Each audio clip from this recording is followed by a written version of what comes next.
नमस्कार मित्रों, भारत माता की जय। आज जिस विषय पर मैं बोलने जा रहा हूँ वो विषय है जनसंख्या विस्फोट।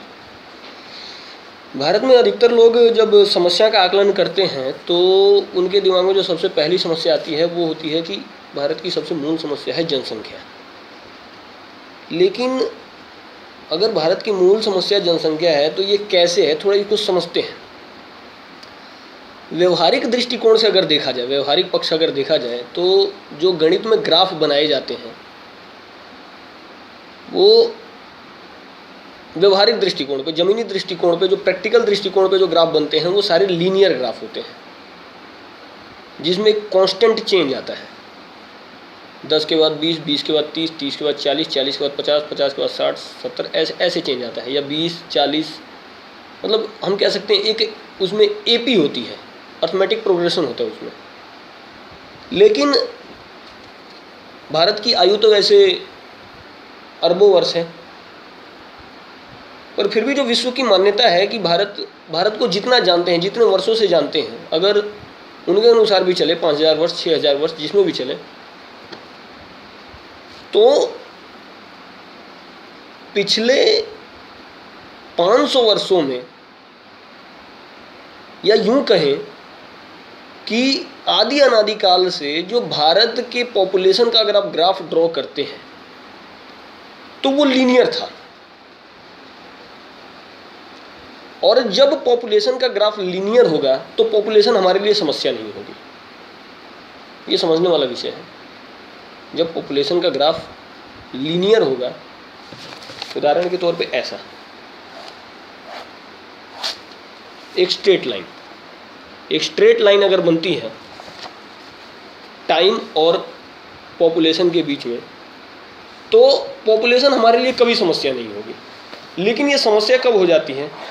जब ग्राफ एक्सपोनेंशियल हो जाता है। ऐसा एक ऊपर के ग्राफ को देखिए और एक नीचे के ग्राफ को देखिए, आप देखने का प्रयास कीजिए। तो आदि अनादिकाल से जो भारत के पॉपुलेशन का ग्राफ था वो लीनियर था, लेकिन पिछले 500 वर्षों में, 1000 वर्षों में ये हो गया है एक्सपोनेंशियल। और जब से ये एक्सपोनेंशियल हुआ तब से ये हमारे लिए समस्या हो गई है। तो अचानक ऐसा क्या हुआ कि पॉपुलेशन का ग्राफ एक्सपोनेंशियल हो गया? जैसे कि आप ऐसे समझें कि वैदिक काल में, अनादिकाल में 10 के बाद 20 होता था, 20 के बाद 30 होता था, 30 के बाद 40 होता था। ये ग्राफ लीनियर था। लेकिन अब क्या हो रहा है? 10 के बाद 200 हो रहा है, 200 के बाद 2000 हो रहा है, 2000 के बाद कुछ और हो रहा है। मतलब ये जो एड्रप्ट चेंज आया है पॉपुलेशन डेमोग्राफिक में, जो एड्रप्ट चेंज आया है, ये क्यों आ गया? और ये पिछले मात्र 1000 वर्षों में आया है। तो इसके पीछे कौन सा मूल कारण है, ये कोई जानने का प्रयास नहीं करता है कि आखिर में पॉपुलेशन में ये एड्रप्ट चेंज क्यों आ गया। जनसंख्या समस्या क्या चाणक्य के काल में क्यों नहीं थी? जनसंख्या समस्या तुलसीदास के काल में क्यों नहीं थी? जनसंख्या समस्या श्री राम के काल में क्यों नहीं थी? जनसंख्या अभी समस्या क्यों बन गई? पिछले विगत 500 वर्षों में, 1000 वर्षों में जनसंख्या समस्या कैसे बन गई? तो इसको जो हम समझने का प्रयास करते हैं तो ये एड्रप्ट चेंज जो है इसका मूल कारण है। अभी इस एड्रप्ट चेंज, इस सडन चेंज का मूल कारण क्या है उसे भी थोड़ा समझने का प्रयास करते हैं। जब हम बोलते हैं कि ये सडन चेंज क्यों आया, तो कई लोग बोलते हैं आर्थिक गरीबी, भारत आर्थिक रूप से गरीब हो गया। तो क्या वास्तव में ये जो आर्थिक गरीबी आई, ये क्या इस जनसंख्या विस्फोट का मूल कारण है? और क्या कोई गरीब होने से ज़्यादा बच्चे पैदा करेगा? ये भी एक समझने का विषय है। तो वास्तव में आर्थिक गरीबी तो आई।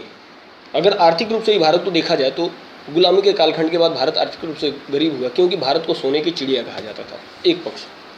तो आर्थिक गरीबी इस जनसंख्या विस्फोट का एक कारण हो सकती है, इसे समझने का प्रयास करेंगे। लेकिन क्या ये मूल कारण है? भारत में जो आर्थिक गरीबी आई, ये जनसंख्या विस्फोट का क्या मूल कारण है? ये मूल कारण नहीं है। मूल कारण है आध्यात्मिक गरीबी। भारत विगत 1000 वर्षों में, अगर हम वैदिक काल में चले, जब ग्राफ लीनियर था तो भारत आध्यात्मिक रूप से संपन्न था। और जैसे ये सडन चेंज जो आया है, इसकी वजह ये तब हुआ है जब भारत आध्यात्मिक रूप से दरिद्र हो गया है। आर्थिक दरिद्रता इस जनसंख्या विस्फोट का मूल कारण नहीं है, आध्यात्मिक दरिद्रता इस जनसंख्या विस्फोट का मूल कारण है। क्यों? क्योंकि जब किसी में आध्यात्मिक गरीबी आती है तो वो आत्मा से असंतुष्ट हो जाता है, आत्मिक रूप से असंतुष्ट हो जाता है। भारत में ये संतुष्टता आदि अनादिकाल से बनी हुई थी, क्योंकि भारत आध्यात्मिक रूप से संपन्न था।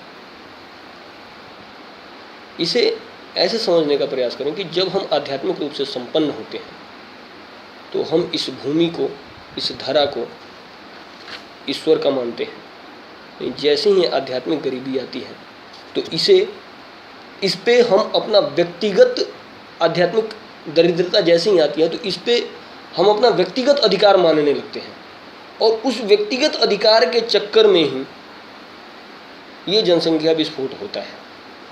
अगर इस ग्राफ को फिर से लीनियर बनाना है, क्योंकि भारत की आयु 1000 वर्ष नहीं हो सकती, भारत की आयु अरबों वर्ष है। अरबों वर्ष से भारत चला आ रहा है। भारत के लिए जनसंख्या कभी समस्या नहीं थी, क्योंकि भारत के जनसंख्या का ग्राफ जो था लीनियर था। ये जब से एक्सपोनेंशियल हुआ है, जब से सडन चेंज आया, तब से ये हमारे लिए समस्या बन गई है। तो अगर भारत को फिर से वैश्विक गुरु बनाना है, इस सडन चेंज को रोकना है, तो भारत को आध्यात्मिक रूप से संपन्न बनाने की आवश्यकता है। आध्यात्मिक रूप से संपन्न तभी होगा जब भारत में वर्ण व्यवस्था आए, भारत वैदिक कालखंड के अनुसार चले, और सब लोग भारत की भूमि को ईश्वर की पूंजी माने, व्यक्तिगत पूंजी ना माने।